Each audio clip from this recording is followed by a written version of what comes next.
Al-Megabel, and I'm delighted to be taking a part of this conference. I'm looking forward to sharing with you the perception of cybersecurity as shaped by societal and technological trends. About my background and where I'm coming from to give a context into the flow of the presentation. My name is Sara Al-Megabel. I'm a business analyst at Deloitte in the Kuwait and and Technology Risk Practice. I'm also a member of the Women in CyberSecurity Middle East, and it's such a delight to be here with you. Having completed my master's in product and service development with a focus on digital and IoT, along with my interest in psychology, got me interested in more of the behavioral and the people component aspect of cybersecurity. And I'm excited to be sharing with you more of the insights in which I'm going to be looking more into. Technological progression is an evolutionary process. As new technologies evolve, so do their side effects. And so over here, I'm going to be looking at some of the most prevalent risks that are associated with technologies. First of all, we see that nowadays cybersecurity criminals are exploiting employees more often than before. And although it doesn't seem like much of a significant threat, however, as employees are being targeted within an organization, they are really targeting the most invaluable assets that an organization belongs, whether it's the employees themselves or the knowledge that the employees acquire. On top of that, we see the use of email and social media accounts. And most evidently, nowadays, we see this threat more and more often, particularly after the COVID-19 situation, where we are seeing a lot of health-related scam accounts, and we see a lot of phishing activities that are occurring, and many threats that are occurring as such. Third of all, we see a lot of risks imposed by hacktivists, who are mainly threat actors that are more involved with the political and the social aspect of cybersecurity. And so in order for them to get their voices out there, they are the ones who are targeting employees. And last but not least, the prevalence of botnets. And this is a huge threat nowadays that we are seeing, especially with the concept of digitization and with increased use of AI, as we see that there is now really a very blended and obscured difference, and there's barely a distinction between what a person versus what a robot can do. And so alongside with that, we see a lot of threats that are arising. Now, setting the context, we're talking a lot about cybersecurity. So if we take a step back and look at what cybersecurity really is, we notice that cybersecurity really means a lot of different things depending on the context. So citizens look at cybersecurity as how well is personal information secured, whereas businesses look at cybersecurity as how well are we able to maintain our business operations. And lastly, we look at policymakers who define cybersecurity as how well are businesses and individuals within a given a boundary able to maintain their operations effectively and securely. And so with that being said, we will proceed with looking at cybersecurity and simplifying it such that the very complex term of cybersecurity that is often associated with many technical concepts is really simplified by a summation of technologies and people, and that are both managed by processes and operations. And now over here, I will be looking further into each one of those processes and going more further into them. So the very first concept is perception. Perception is related to the people component, and it's defined as how we view and interpret events and situations. And the reason in which it's important is because it has a direct impact on behavior.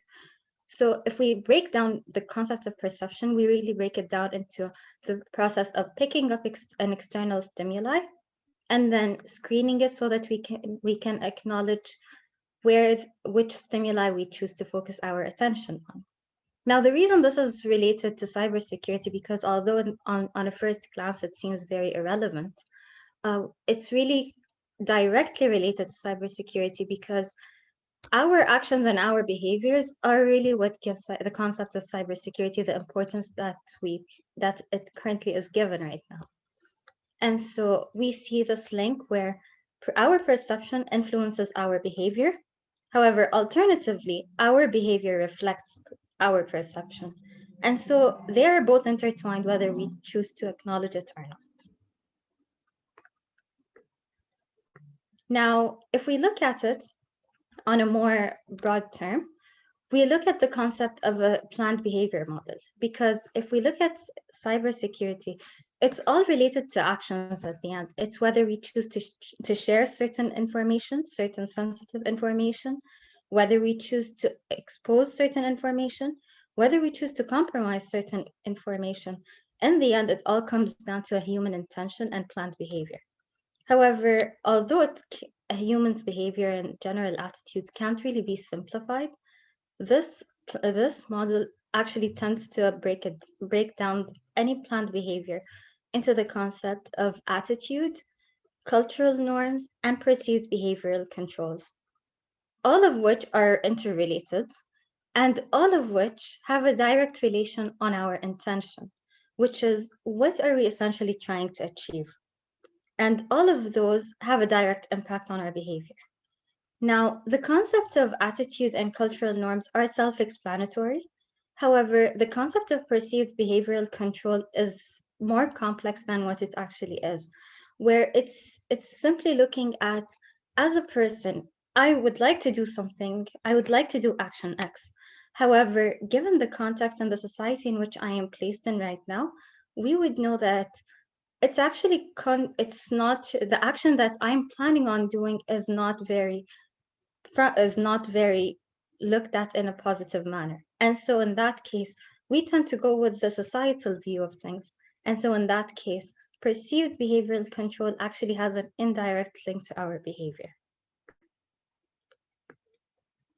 Now, no matter how well designed, security methods rely on individuals to implement and use them. These methods may not accomplish their intended objectives if they are not used properly and effectively. The following factors are the common reasons for which a security breach could take place. So, first of all, it's the use of privileged access. And this is the most common reason for which a security breach could take place. Secondly, we have a physical attack, and we have attackers who exploit application vulnerabilities, and one of the most prevalent techniques nowadays, which is social engineering, where we look at humane behavior and we look at potential ways in which a person can be deceived into tricking and into giving certain information.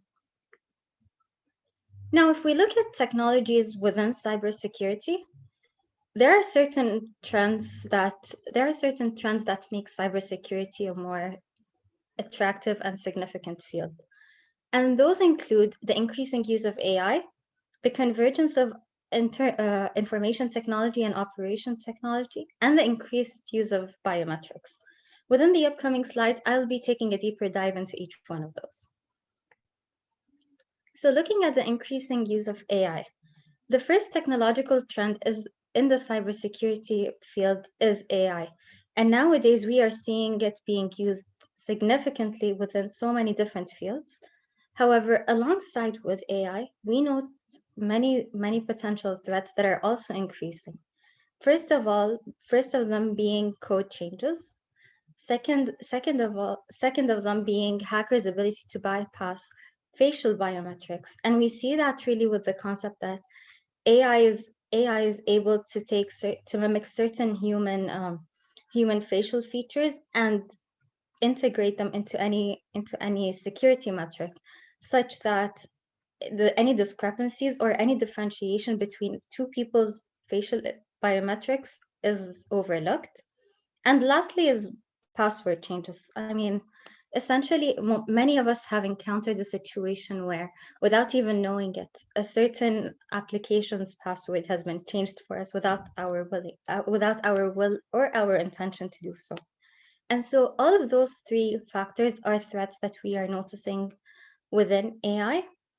However, although we saw all the different risks that we were exposed to earlier, it's important to also note that AI is also a security enabler. And so that can be applied at three different levels. First of them being the concept of of AI being a predictive and preventive measure to cybersecurity. Second of them being that AI is actually capable of detecting any cybersecurity breach. And the last but not least, it's capable of allowing us to respond to any cybersecurity incident, all of which are factors that happen and enable AI to be a more effective enabler to cybersecurity. However, although AI has many potential benefits and risks, as we look at the deployment of AI, we really have twofold challenges. We have a twofold challenge. First of them being the ability to secure the organization's AI initiatives.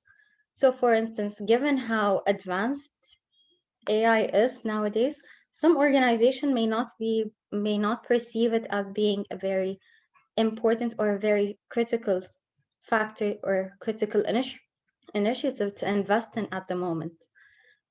However, other more advanced organizations may perceive it as being an effective enabler, and so would have an effective return on investment by investing in it. Secondly, is using AI to effectively secure information assets.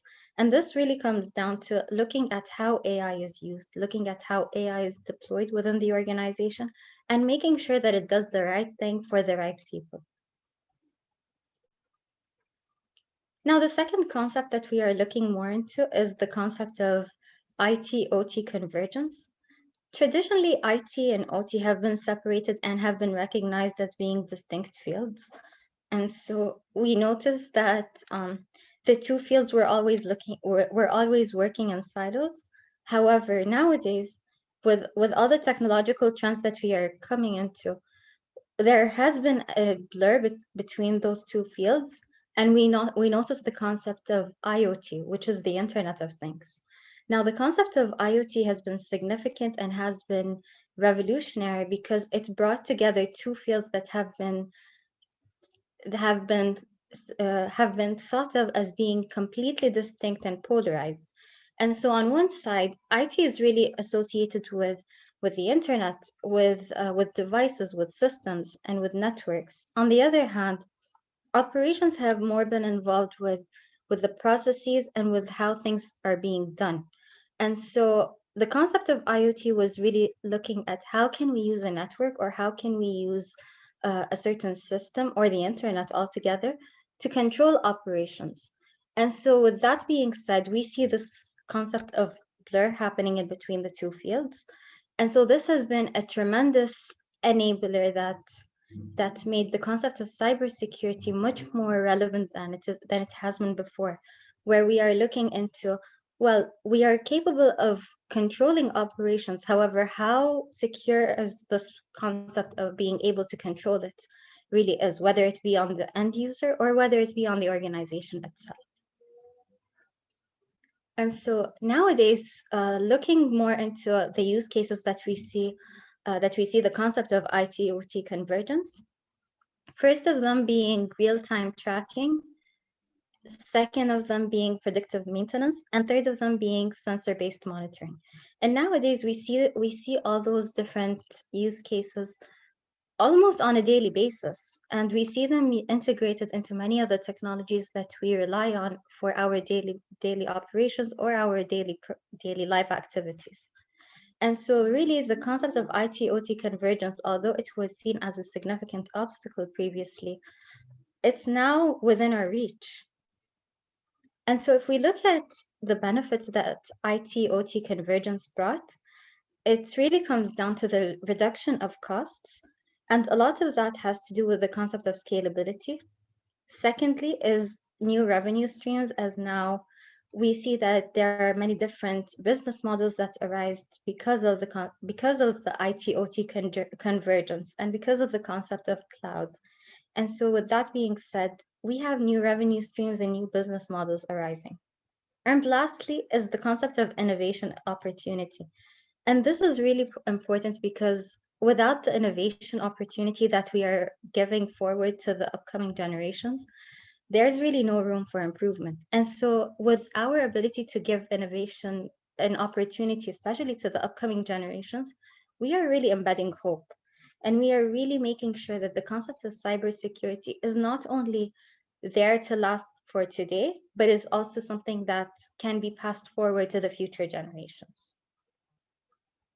However, although all the benefits that were previously mentioned, it's important to note that IT-OT convergence is also accompanied with certain key challenges. First of them being security struggles. And although the concept of IT-OT convergence can significantly help with the concept of security, it also imposes security struggles because it increases the likelihood that there could be potential threat actors who are interested in controlling operations or in maliciously accessing information that they are not intended to, that they are not supposed to be accessing. And so, with that being said, security is really a struggle with this case because the threat actors or any potential threat that we are exposed to is really no longer within the bubble. However, we need to think beyond this bubble and we need to think outside the box to really secure our assets at the end. Secondly, is the concept of connectivity complications, because only so many devices can be connected to a network while maintaining the connectivity effectively. And last but not least is the concept of organizational challenges, where it comes down to people's resistance to deploy technologies, particularly if we look at how an organization is set and how much buy-in do we have, whether it be from seniors or from people within the different organizational levels. So with that being said, we look at the different solutions that can enable our cybersecurity posture while promoting those technological trends. So some of the factors that we need to consider are leadership, strategic planning, and security awareness. So if we look at the leadership, that's really one of the key factors in which would enable the deployment of technologies in an effective way while making sure that cybersecurity is embedded within the organization. And the reason for that is really the management is what sets the tone for the entire organization.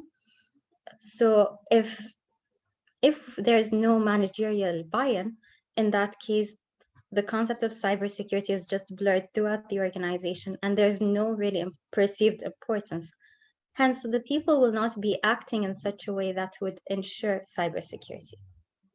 The second factor is strategic planning, and this is really important because, as mentioned previously, accomplishment requires intent, coordination requires shared intent, and shared intent requires a plan. And at the end, as it all comes down to the concept of intent, the concept of strategic planning is important because it makes sure that all the key players within an organization are able to secure their intentions and are able to act and are able to act accordingly, such that cybersecurity is portrayed in the way in which it should be. And last but not least is cybersecurity awareness. And it's really training employees about safe online computing, about the concept of strong passwords, about threats such as social engineering, because in the end, people are the first line of cyber defense, and they are the ones who are capable of either exploiting or securing an organization's assets. Last but not least is the people component of cybersecurity. And over here, this is one of the most fundamental aspects in which we have the concept of digital trust that we are noticing is becoming more relevant nowadays with all the technologies that are coming up. So human trust really takes time, often years to build, and even more time to regain once the data is breached.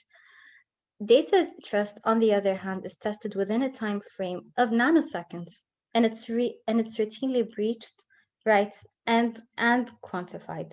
And so the concept of digital trust is really making sure that the technology the data, and the concept of cyber are integrated and intertwined. And so over here, the concept is really effective management, protection, governance, and risk management of data assets. And so with all those factors being integrated, a human's behaviors can be linked to their cybersecurity awareness. Now, if we look at the cybersecurity, if we look at the people component more closely, we notice that people exhibit behaviors that reflect on their perception of cybersecurity. And nowadays, we have common behaviors and attitudes amongst users that contribute to cybersecurity, one of them being impulsivity. And so, as we see over here, this is one of the studies that show that impulsivity is actually one of the factors and one of the key behavioral traits that today's users exhibit. And so, with that being said, it really comes down to I want information X, and so we are likely to go after that kind of information. And so as soon as we find something that we perceive as being relevant, we would click on it without paying attention to, well, is this really secure? Is this likely to be a scam? Is this likely to expose my information assets to any kind of breach or anything as such? And so this concept of our impulsivity or our rushness is one of the behavioral traits that make cybersecurity a more relevant field for us. Now, the second behavior is our trust in technologies. So all of us are nowadays trust our devices. We all trust our technologies.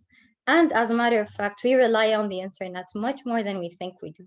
And so all of those factors are factors to consider when we're looking at the people aspect of cybersecurity, because all those at the end are behavioral traits that we need to consider.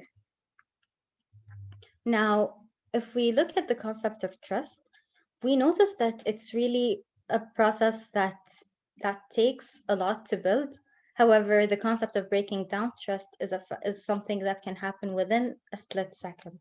And so, with that being said, it's a very fundamental component to consider, where we need to look at, well, those are the four phases in which we have that take to build trust. However, if we break it down, that's a significant step down. And so the key aspect over here becomes, and the key challenge is really, how can we maintain this trust while making sure that people are using the technologies they need in the way they need it, without breaking down the concept of trust. And over here, the key data sources to really look at are individuals, partnerships, and connected devices. And all of those three factors are really sources of information that we need to protect and secure. And so the challenge over here is really, how do we leverage all that information in a secure way while making sure that it's done properly. And now over here, we look at the concept of building trust. Really, the concept of building trust comes down to elevating trust within an organization, especially to C-suite imperatives. And secondly, using a customer-centered approach. And last but not least, which is adopting the privacy by design matter when designing technologies in the first place, such that cybersecurity would be inherently embedded into the technologies and into the user behaviors. And last but not least, just reiterating on the importance of cybersecurity as being the combination of technologies and people, both of which managed by processes. So if we really look at cybersecurity, we need to take a step back and look at how can we manage all those three different components so that we can have a proper cybersecurity posture within an organization. Thank you very much. Thank you very much, and I look forward to any questions.